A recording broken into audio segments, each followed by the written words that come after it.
Okay, so we'll go ahead and get started. Thank you, everybody, for joining us at the Tourette Association of America for creating a world without bullying, strategies for supporting children with disabilities. Also, fun tidbit, October is National Bullying Prevention Month, so this is perfect timing. This webinar is designed with parents and educators in mind. My name is Haley Carlton, and I'm the youth coordinator here at the Tourette Association of America. You will find resources in the chat section of this webinar, including our TAA Educator's Guide and a guide for patients and families. These resources are also available in hard copies by reaching out to support@tourette.org. I would now like to introduce to you our presenter for tonight's webinar, Judy French. Judy French staffs the Los Angeles office of the National Bullying Prevention Center, where she coordinates outreach and gives presentations, webinars, and workshops to schools, health organizations, and other community groups. Her speaking engagements have reached approximately 30,000 students, parents, educators, and community leaders through Ventura, Los Angeles, Orange counties, and beyond. She has facilitated and presented workshops for many years throughout the country on communication skills, conflict resolution, and relationship building, leadership, and self-advocacy. Judy is available to speak with organizations and educators about bullying prevention and the resources available through PACER's National Bullying Prevention Center. You may contact her at judy.french@pacer.org. We will also take questions at the end of this presentation. Feel free to put questions in the question and answer section on your panel at any time during this presentation. At the end of the presentation, we will then ask you to complete a survey. We are funded by the CDC to bring programs like this one to you. Please take the time to fill out the short survey at the end of this program, as your input is valuable for future programming. Thank you and enjoy the webinar. With that, I will give the virtual floor to Judy. Hi, thank you so much, Haley, and thank you, all of you, for showing up tonight or late this afternoon if you're on the West Coast like me. I'm so happy to have you all involved in this conversation around creating a world for our children that doesn't have bullying in it. So we're concerned very much with not just being anti-bullying, but actually preventing bullying from happening. We want everyone to think about being 6 steps ahead of bullying so that we can create a world where bullying simply doesn't take hold, where it doesn't flourish, especially for our children who are very vulnerable. So I am from PACER's National Bullying Prevention Center, which is a project of PACER Center, established in Minnesota way back in 1977. PACER was formed to help families with children with disabilities navigate the public school system. Today, they have over 30 projects there, most for children with disabilities, but a few for all children. And the National Bullying Prevention Center is one of those projects. So we are best known to the public through our 3 websites, which get about 1.5 million visits a year. The one on the left, pacer.org/bullying, is for adults mostly. There's nothing inappropriate. It's just focused on the needs of adults, parents, caregivers, educators, administrators. You'll find everything up there. PacerTeensAgainstBullying.org for middle and high school students is the middle screen that you see.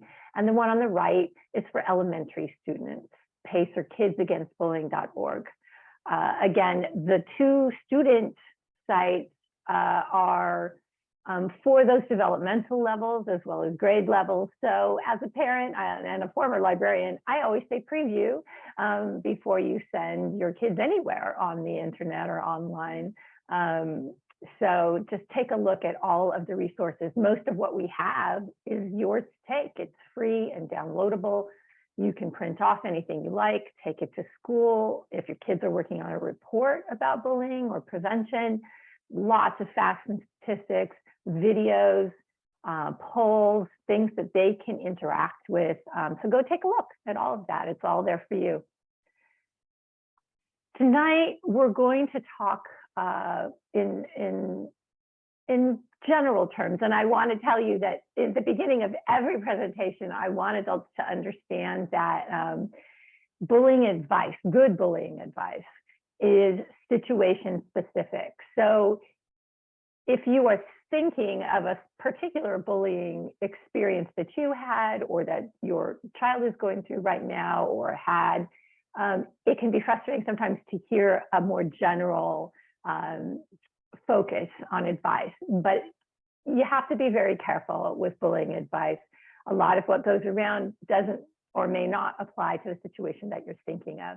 And so I'm very careful to say, you know, I should have a little sign over my head that says bullying advice is situation specific. So I'm going to give you some good, clear terms and ideas and concepts and language about bullying and bullying prevention that you can share out to the world.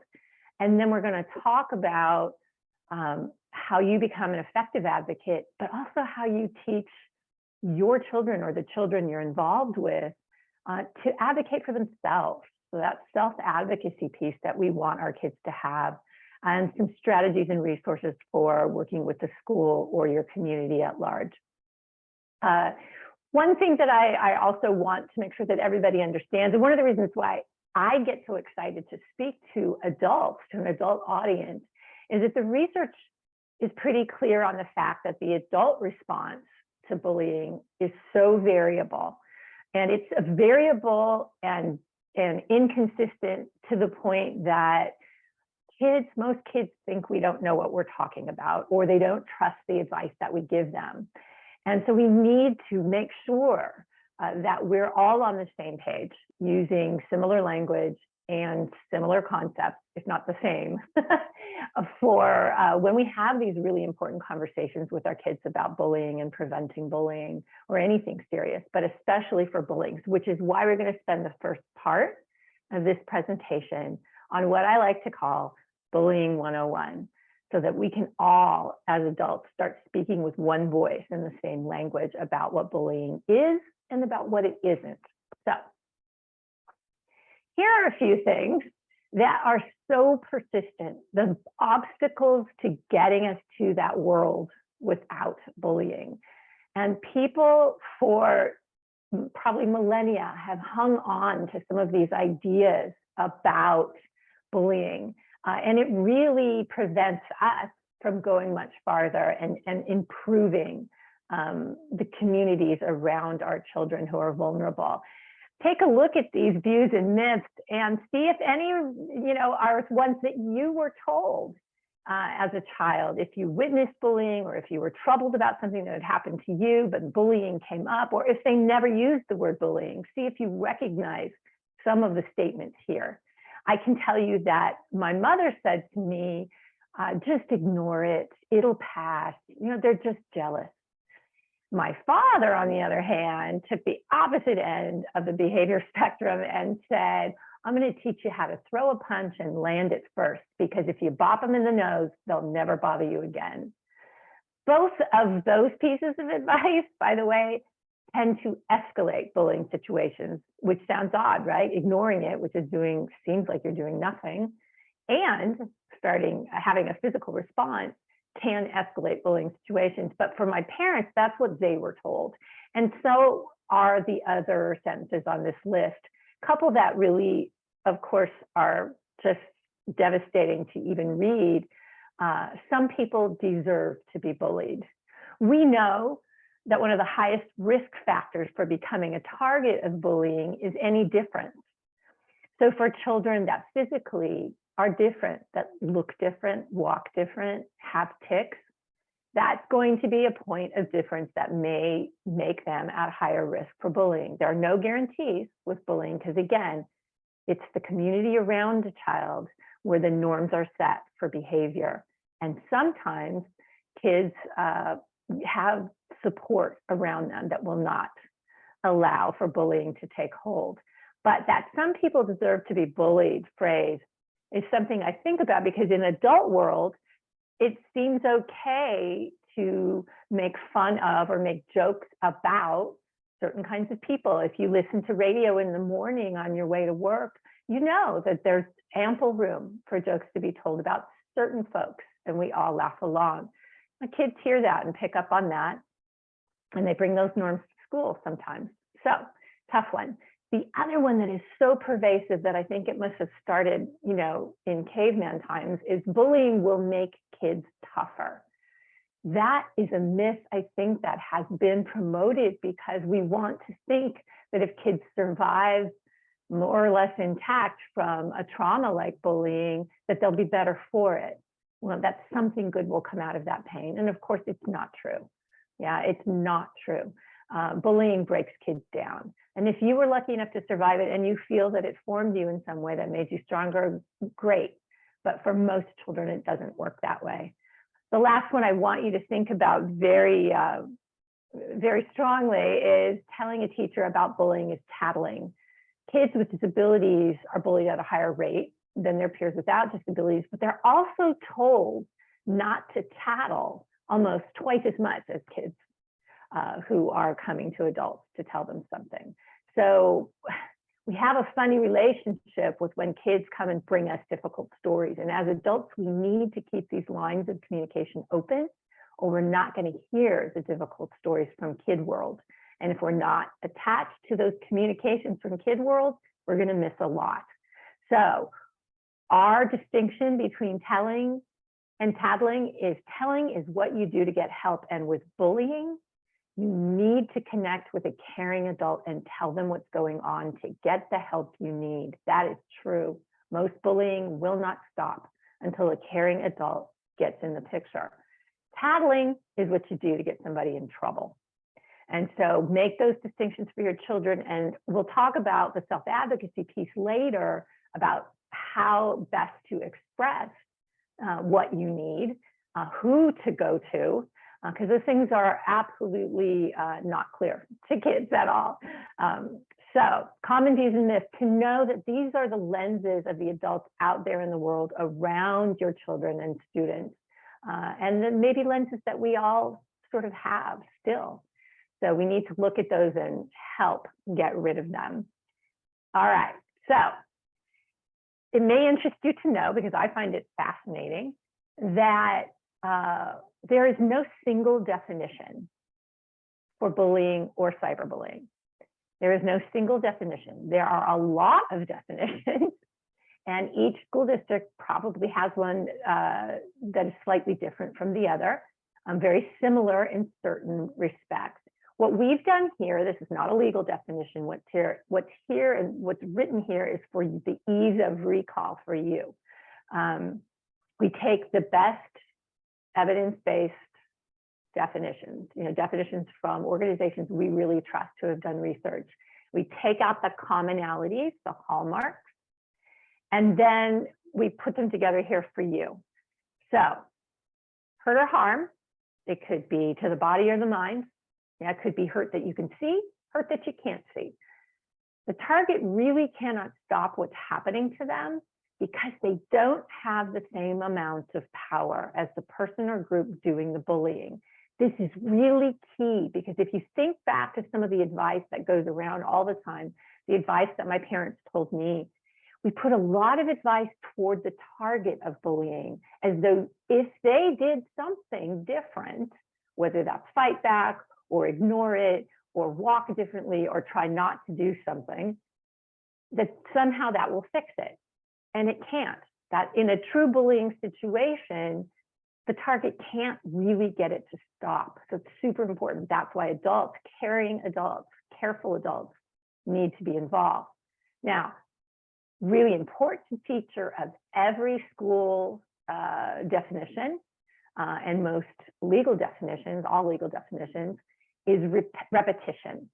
So schools and other organizations are going to want to see a pattern of behavior, repeated behavior. That's one of the ways that they differentiate bullying from conflict. And so they're going to want to count. And we have a problem with that.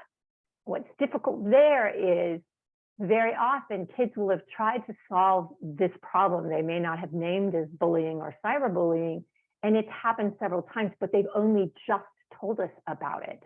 So it's the first time we're hearing about it, maybe the first time the school is hearing about it, but for the child, it's been a pattern. And if we don't get those details out, it may not be bullying until the school proves it to be so. And so that's very difficult, just something to think about. And we think about it a lot for kids with disabilities. Also, I think just the reality is too, sometimes, you know, if a child believes that another person or a group has threatened them to the extent that they're going to back that threat up with physical violence, or they're going to ruin their lives, they may not need to do it more than once. So we have a little bit of problem with that repetition piece, but it's going to be the feature of every legal definition you'll ever see. So you've got to be aware of that when you're hearing stories and difficult stories, that you take note of the times that you're getting these stories. Something really key that is no longer in our definition, in our hallmarks, that little list you just saw, intention used to be part of the first part of that definition, hurt or harm done on purpose. But we've taken it out because it's beginning to come out of the very best definitions, like stopbullying.gov, which is the government, and it's a very good website for you who want further resources. They pulled it out quietly about a year ago, or a little more than that. And here's why. Some kids are never going to know what the intention was behind what happened. They're never going to know. Some kids can't know, but they enjoy the attention. The behavior, the bullying behavior, is still wrong. And the impact on the child, the impact of the bullying behavior, that's where we want to put our focus.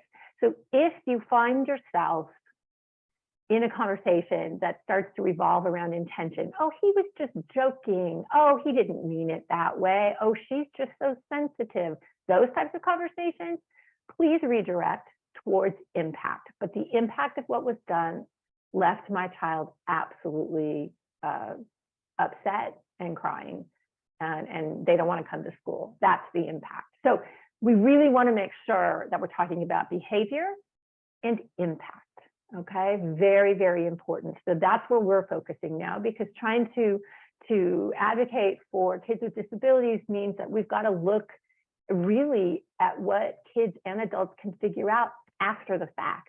And intention is one of those pieces where I don't think anybody is really certain that they know for sure what another person's intention was there. But you'll see it in every legal definition still. It's still out there. So just know it's another point that we really sometimes are having to talk a lot about. So in both intention and repetition, difficult areas for us. Conflict versus bullying. Early on when your kids are young, there are a lot of behaviors in preschool that look like bullying. We do not call it bullying behavior. We don't call it bullying. We don't use that word until kids have developed enough to know that their actions can cause hurt or harm in other people. They have to develop enough to know that other people hurt.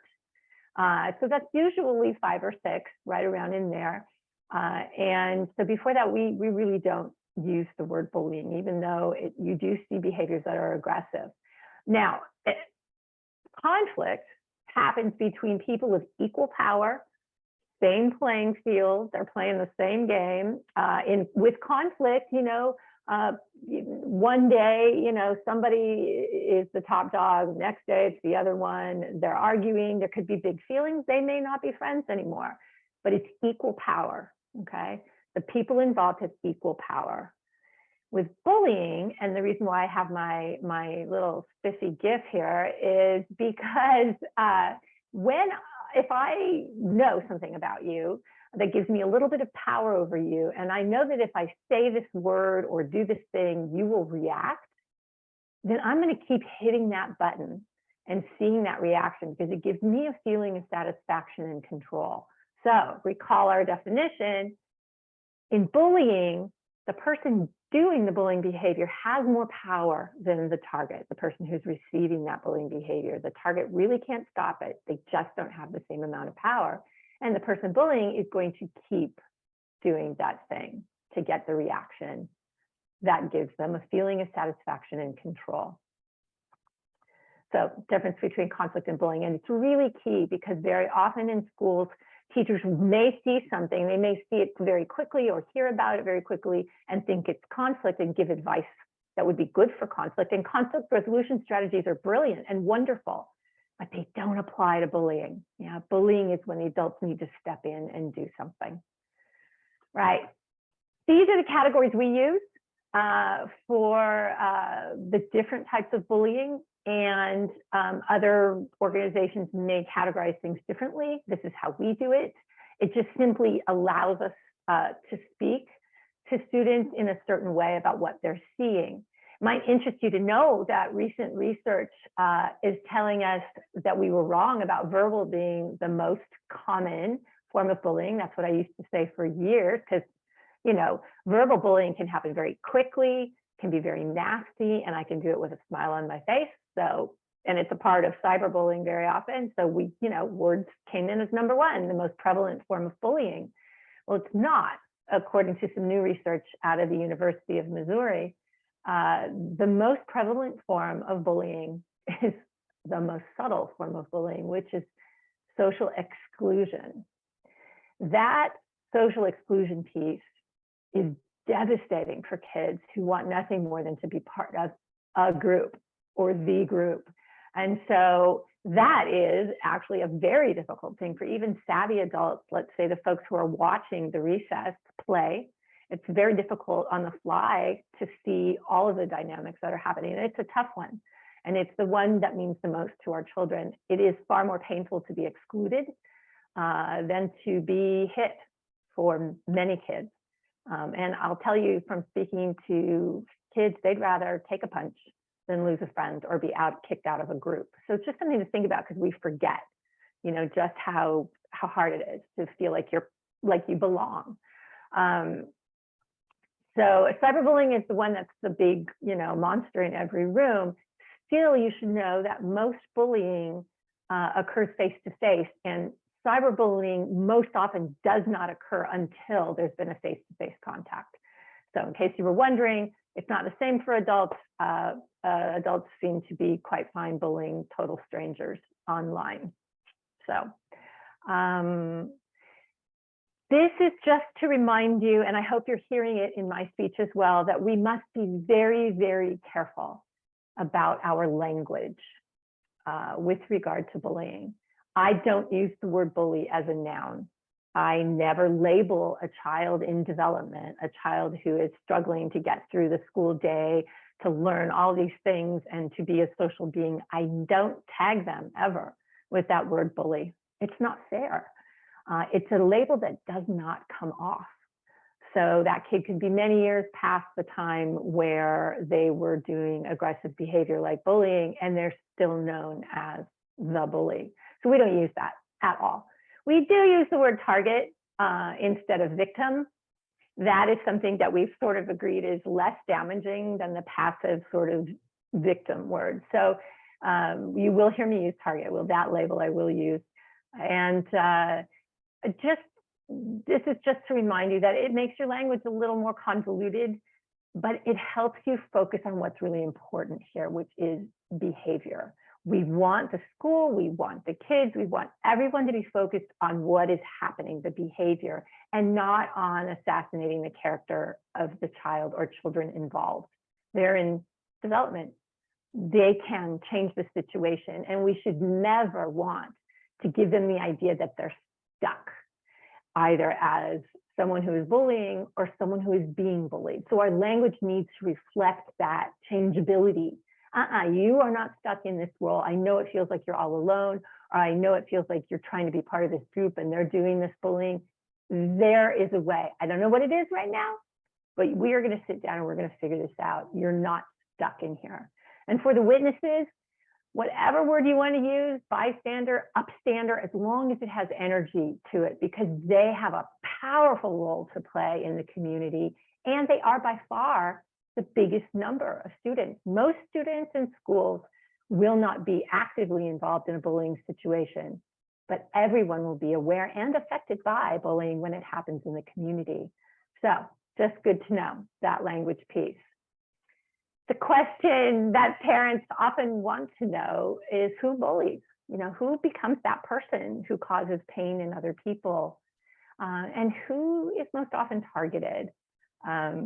So for bullying, for the person who will actively engage in bullying, other human beings, the highest risk factor is to be someone with a sense of entitlement about difference. So let me just break that down. It's someone who feels that it's okay because you have, and it doesn't even have to be real or perceived difference.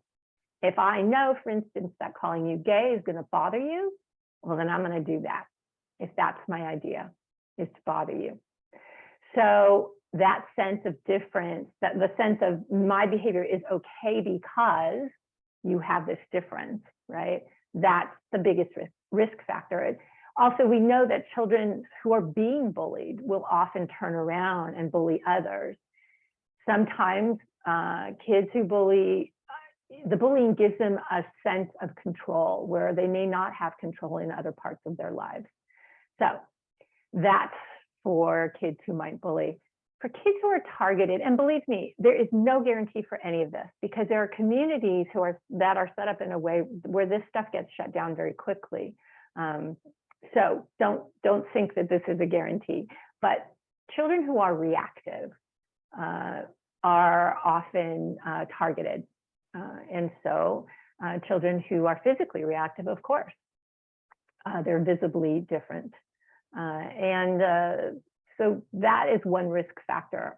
But one of the other really big ones is social isolation. And so kids who either self-isolate or who have not been accepted into the group, they don't seem to be able to belong. And often kids who are autistic, who are not acquiring social skills at the same rate, or who may never acquire the same degree of social skills, those differences are very hard to overcome in a social group.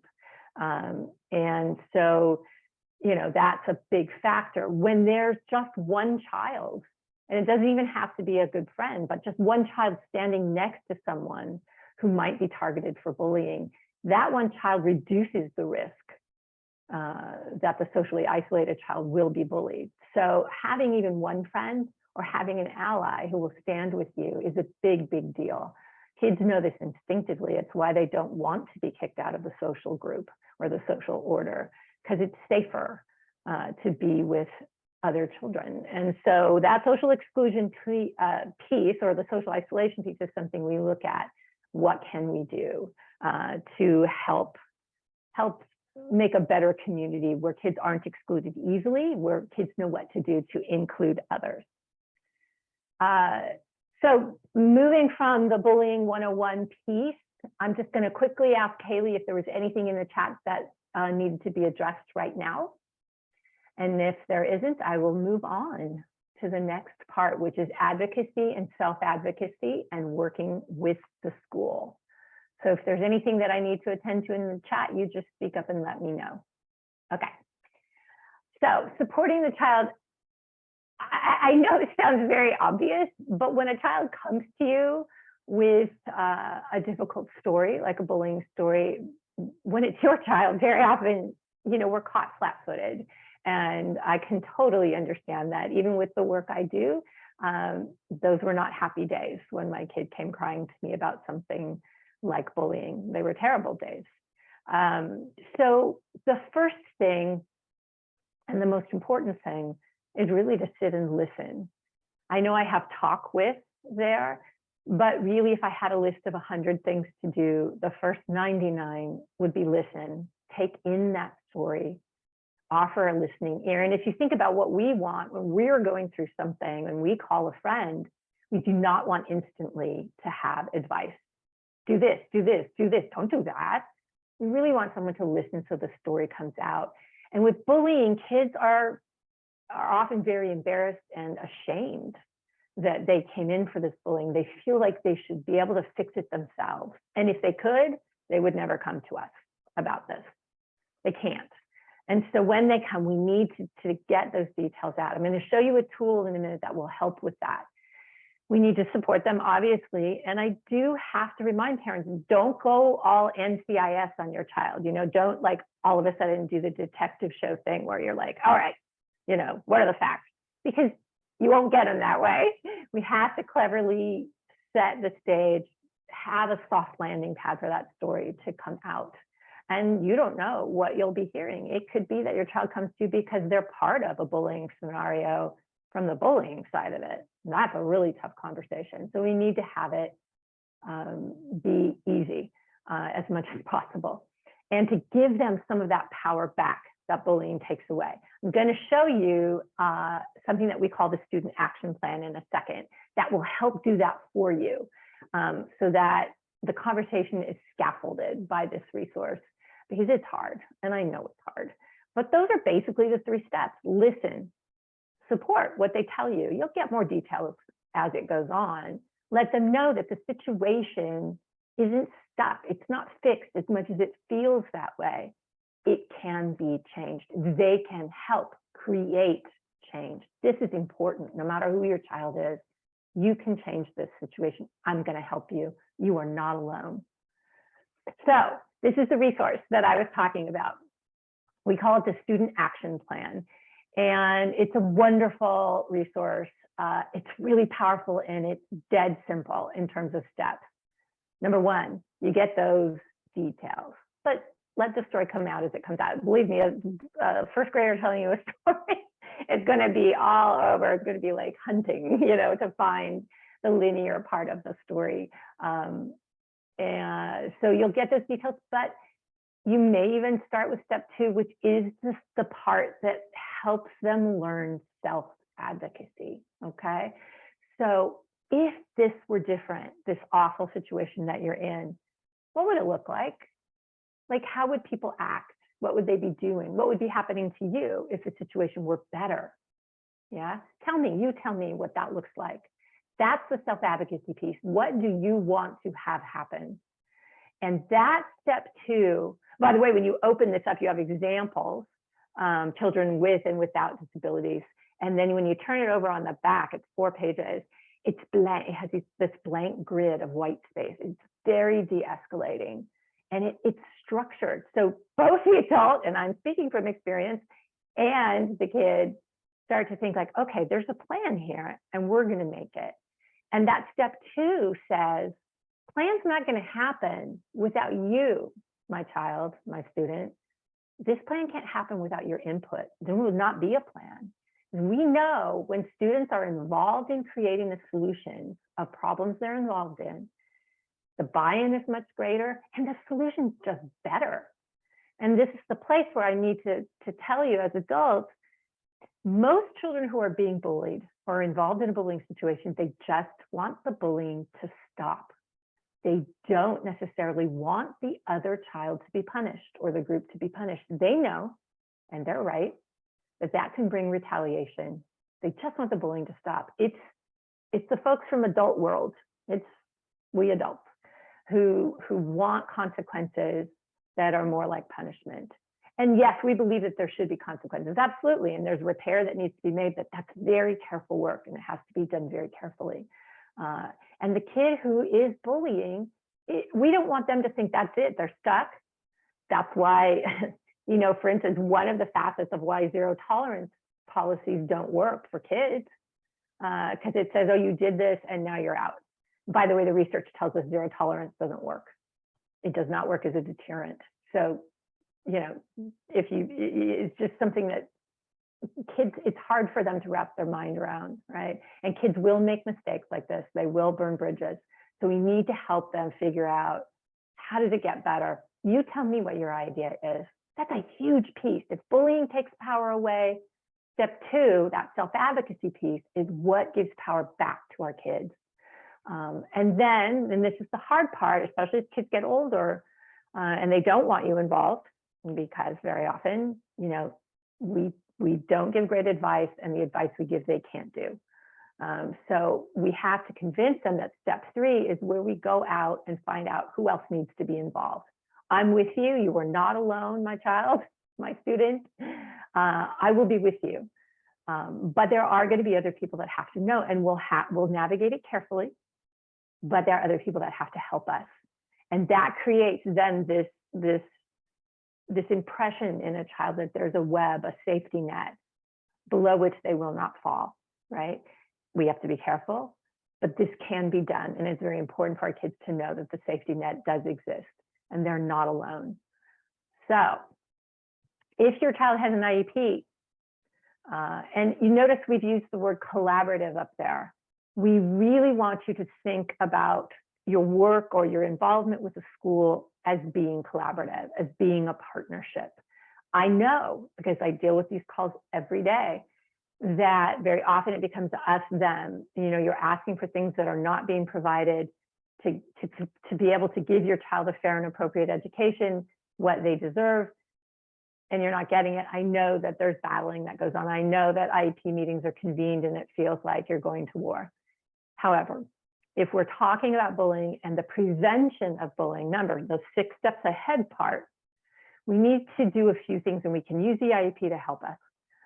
Make sure your child knows and that you've identified in the IEP who they can go to for assistance. There's got to be somebody that they can speak to, someone who listens, right? Not just an advice giver, a sage on the stage kind of person, you know. No, someone that really gets your child, hopefully, and that they can talk to.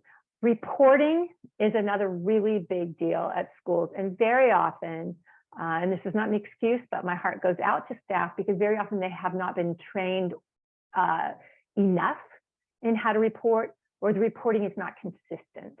So that one person knows how to do it really well, they get tasked with it a lot, but then another person has a report, but they've just never done it before, they're not sure what to do. Those things happen all the time. When I speak to schools, I make sure that that reporting piece, I ask before I go, tell me what you tell your staff. Yeah, they need to know across the board how to report these things and how to talk about them. There are other strategies that you can use, to try and have your child avoid the places where the bullying is happening. As they get older, that gets difficult socially. If you have somebody shadowing your child, it can be a very big social interruption, and we have to be really careful as adults not to mess up the social, obviously. If your child, if it seems like the education piece is a place where you can go with staff at your child's school, sometimes, teaching about the disability can be helpful. And just making sure that the message that goes out from all staff is that you all deserve to be safe here at school. That should be the very baseline of the messaging. Everyone has a right to be safe at school.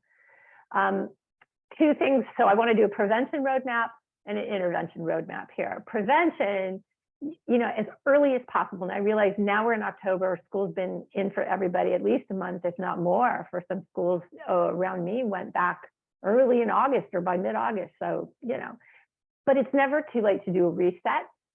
You have to be persistent about it, very persistent in contacting the school and making sure you're having good lines of communication with the school. But establishing a rapport with 1 or 2 staff members, especially the ones that you feel really get your kid. And I'm putting it in quotes because it's sort of ineffable, right? It's a staff member you can speak to, but it's a staff member that really understands your child. That's the one that will help you navigate, getting a story from your child, hearing a story from another parent. What really happened?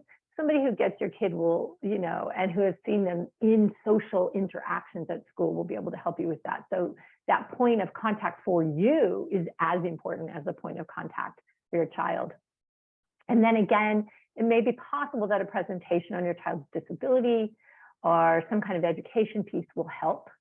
But you as parents are going to have to most likely initiate this and be proactive about it and be involved with the school.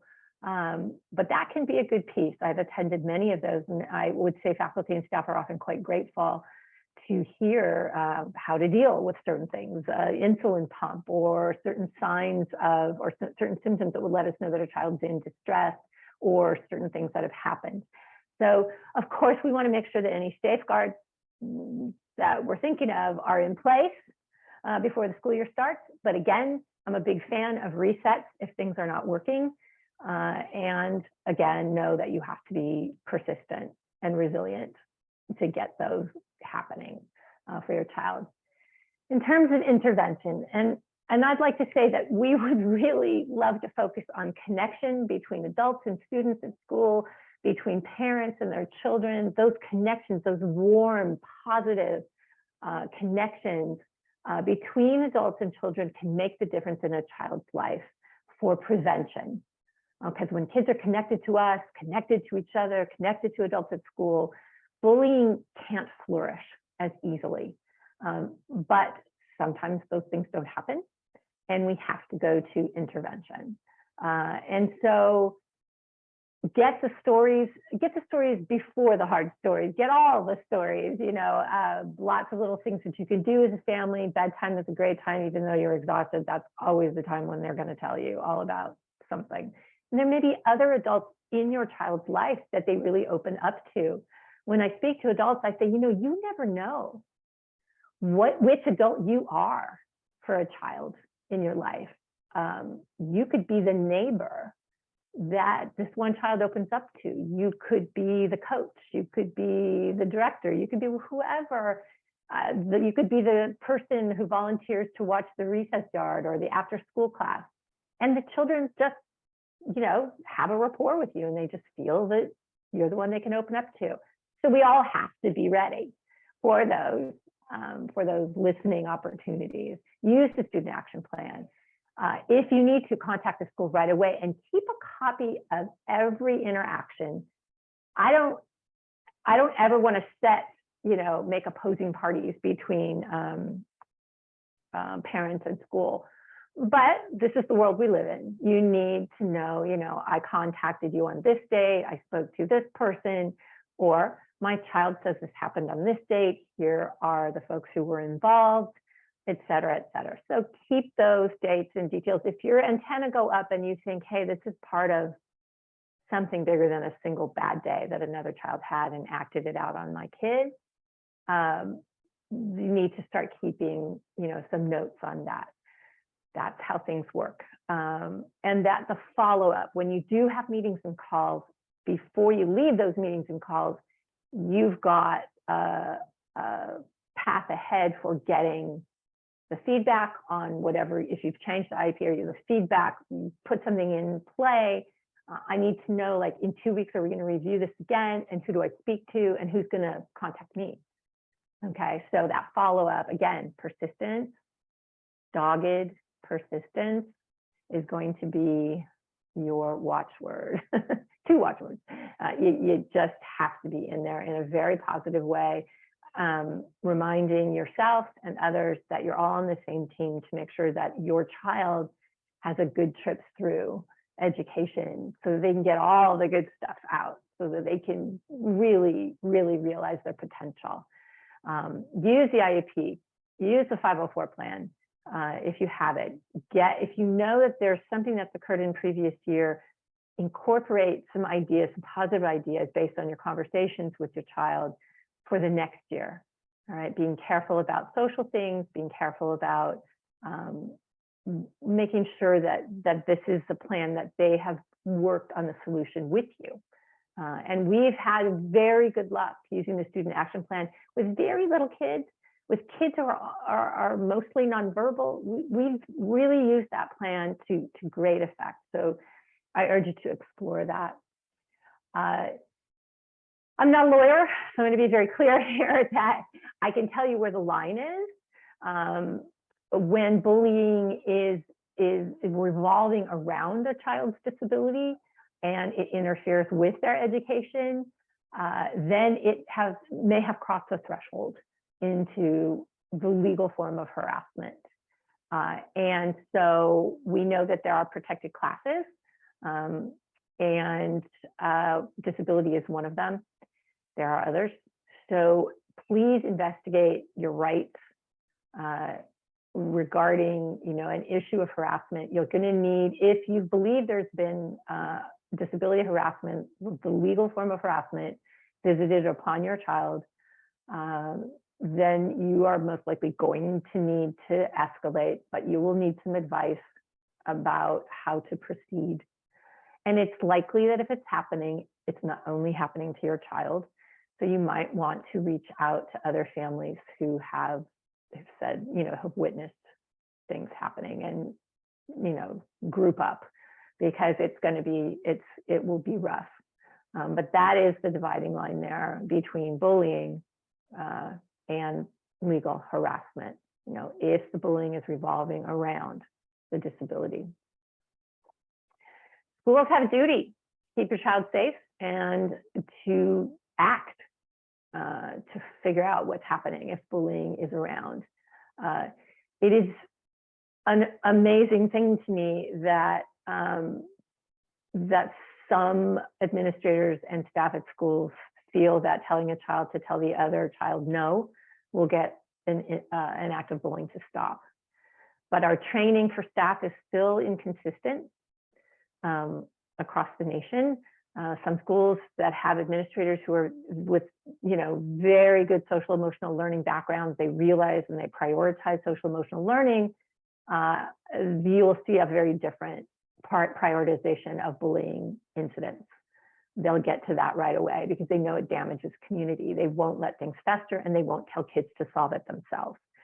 So, their responsibility to keep your child safe, that's a mandate that should be in every educator's heart, every staff member's heart at a school. Some adults at schools just don't know what to do. And so it becomes our duty as parents and advocates to get in there and be very clear about what needs to happen for our child, for our student. And almost every school policy that I know of or district policy has a statement about bullying being bad and you can't do it and no one should retaliate. But in practical terms, it doesn't have anything to do with the real world. So be clear on how things are going to get handled so that you don't have a hostile environment, like an increasingly hostile environment for your child if they've been bullied or part of anything that's been going on involving bullying, because adults sometimes mess it up. So we need to be very careful how we proceed and what we're asking for when we go into the school. So we have a lot more advice for parents up on our main site, pacer.org/bullying. And you'll see there's a huge section called What Parents Need to Know, and it will actually scaffold conversations for you and give you expectations for meetings, how to have productive meetings with the school. We've been doing this for a long time with schools. Once I gave a presentation for a disability rights organization and they said, PACER is more carrot than stick. And in truth, we find that it is very productive to show that we're going to be cooperative and in partnership with the school. If we have to escalate, we have to escalate, but you have the most power at the local school level, at the school where your child is. And so use that power, be organized in your discussions with the school and make your expectations clear for what should happen. Do take a look at our main site and get more detailed advice there. Obviously, and I'm going to wrap this up in a minute and we can take some questions. There are things that we tell kids to do who are witnessing bullying that they cannot do. We do it all the time, and we need to stop doing that as adults. You'll see a lot of messaging out there from other bullying prevention organizations. They they say anti-bullying, which for us just isn't enough. We really want you to know what you need to do, which is to prevent bullying in the first place. We're all against it. I've never met a pro-bullying person who admits it. So when you speak about bullying and you give advice to kids who are witnessing it, let's tell them things that they actually can do, because most adults would not go up to a person that has more power than they and tell them that they're wrong. We just don't do that.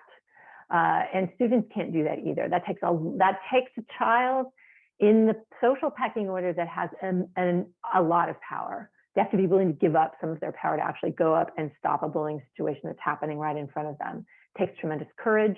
It takes a certain amount of social acumen, and most kids can't do it, and they won't do it.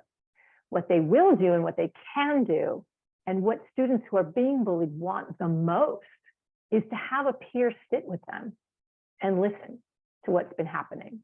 To have a peer tell them, you don't deserve that. Yeah, you're not alone. I'm here, and you know what? I got 5 friends over there, and we're gonna all come sit with you. You come have lunch with us. Yeah. Sometimes if they're clever, they can get the student away from the situation. Oh, Mrs. Smith needs you in the classroom right now. But man, that's tough. And it's really tough. That's really putting yourself out, walking the plank there. But listening is a big deal. Sitting with someone who's being bullied, that's a big deal. Our kids can do that, and they want to know what to do for their friends who are being bullied. They really do. As far as schools go, if you need any kind of ballast for an argument for schools to be more active, they really can create healthier school environments by helping kids engage in good social interactions.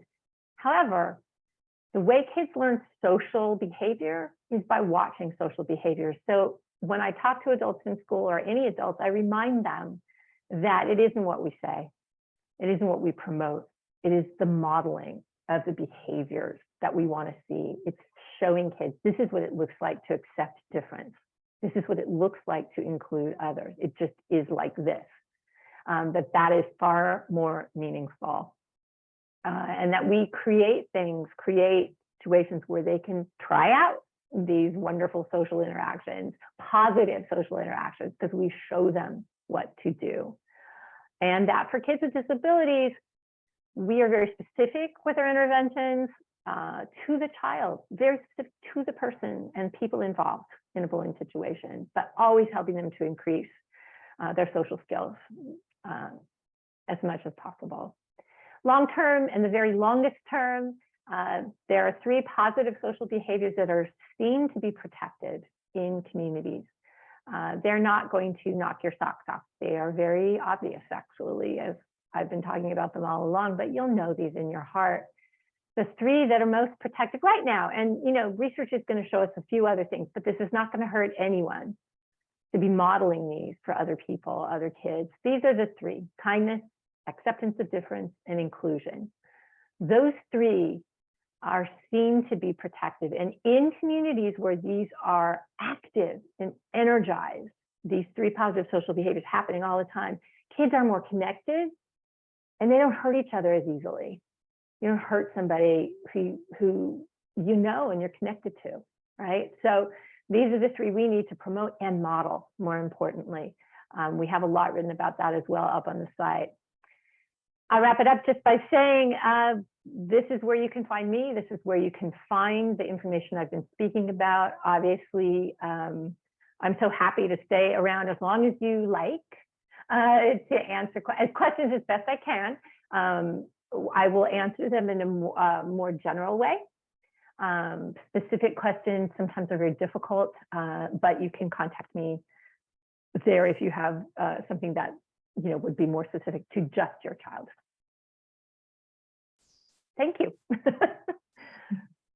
Wonderful. Thank you so much, Judy. We will take questions now. I know we only got a few more minutes left, but I think we got it. So feel free to put any questions in the Q&A box on your panel, and we'll be following up in an email as well for any questions that don't get answered today. This is a great time also to fill out the survey using the QR code and the link of the chat. You can pull it up. You're good. Your feedback is very important to us, so we can continue providing quality programming here at the TIA, like this webinar. And if you would like any hard copies of our resources, or if you need to reach the TIA, you can contact us by email at support@tourette.org, or you can call 1-888-4-TOURETTE. That's TOURET. And I do see a question that came up. We've got a few questions. So the first one is, I would like to see my child's teachers and students be trained to understand bullying in the way you are explaining. How can I advocate to bring this training from PACER to my child's school? Let me know if you need me to repeat that. No, I hear this question a lot, and I get it from parents. And what I say is there's an equation to getting bullying prevention work in the schools. I'm often gate kept away from schools, districts especially. I don't go in at the high level. I get in because a dynamic parent who really has an interest in this pairs up with a staff member at school. Could be a teacher, could be a coach, but it most certainly needs to include an administrator. And usually, at least the way it is out where we are in Southern California, it's usually an assistant principal that gets tasked with the bullying stuff. That or the principal. If you get that equation, and you could start with a teacher or other adult, on staff and move up, unless you know an administrator who would be very energized by it. And then you put those pieces together when you go to them and you say, look, there's a training. I know this woman, this type of outreach is free, by the way. Hello, it's good. But she's willing to zoom in wherever you are and do this. This would be great, And the other thing I want to say too is that what I try to do when an administrator comes to me is I say, look, they often want me to speak to the students, and I say, not till I talk to your adults. So adults first, because I'm not going to the students to say, find an adult you trust and tell them about what's going on until I can tell the adult, here's a good thing to do. Because we want that adult response to be consistent, because the adult response is so vital. So get to somebody at the school. Maybe you know somebody in the PTA, that's another way. And put those little adult heads together, and yeah, contact me. I'm happy to work on that as well with you. Awesome, thanks, Judy. Our next question is, what are some ideas to incorporate into a 504 or IEP plan for bullying prevention? We know that bullying occurs in certain pinch points at school. There's certain hot spots at school. Every school knows where it happens. What boggles my mind is that it still happens in those places. So, for instance, I have heard, I don't know, umpteen stories so far this school year, just in the last 6 weeks, 8 weeks, about the line outside of the gym for PE.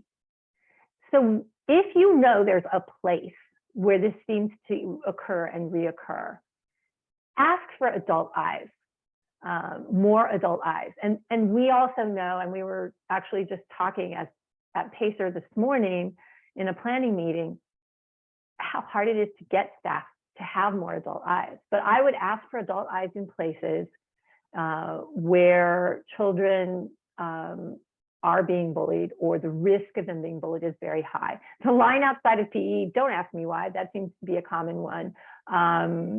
Bathrooms, cafeteria, this is the same place that probably when you were growing up. So site-specific or place-specific things, that's a good one. Also encouraging your child to have an adult point of contact. That's another really important one. And that also helps foster that self-advocacy piece, which is very big for us at Pacer. We don't just want it to be that the adults are moving all the pieces around. We want that child to be weighing in and speaking up for themselves. Super important. We have a huge, well, not huge, but we have a handout on this, on what to incorporate in the IEP up on pacer.org/bullying. The left side, the tab for information. Let me just go up for a second. The left hand tab there on, this is on the main side, which is the left.